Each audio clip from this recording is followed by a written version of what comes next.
गोदा आरतीचा प्रवास. कथा एका विचाराची. भाग 2.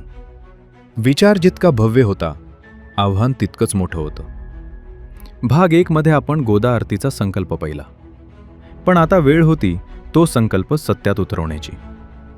समोर होता केवळ काही दिवसांचा अवधी, आणि ध्येय होतं संपूर्ण नाशिकला एका सूत्रात गुंफण्याचं. प्रशासकीय बैठकांपासून ते प्रत्येक घाटाच्या स्वच्छतेपर्यंत एका अहोरात्र प्रवासाला आता सुरुवात झाली होती. विचारांचा जन्म झाला होता. आता त्या विचारांना प्रत्यक्ष कृतीमध्ये उतरवायची वेळ आली होती. आणि म्हणून एक महाआरतीची व्यापक समिती असावी अशी चर्चा सुरू झाली. पण एक भूमिका अत्यंत स्पष्ट होती. ही आरती कुठल्याही सरकारच्या आधारावर नसावी. ही समाजाची आरती आहे. जे नागरिक या गोदावरीवर अवलंबून आहेत, त्यांची ही आरती आहे.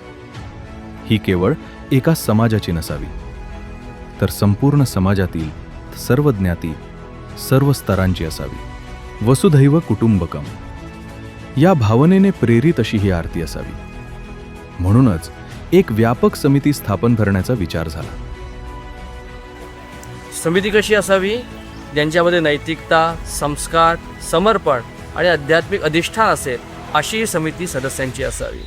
आणि म्हणून पहिले 7, पण नंतर जेव्हा विचार करण्यात आला की महाआरती व्यापक स्वरूपात होणार, 7 चे 11, आणि जशी आरती वाढत गेली अजून संख्या वाढवावी लागली, आणि म्हणून या आरतीला एक व्यापक स्वरूप प्राप्त झाले.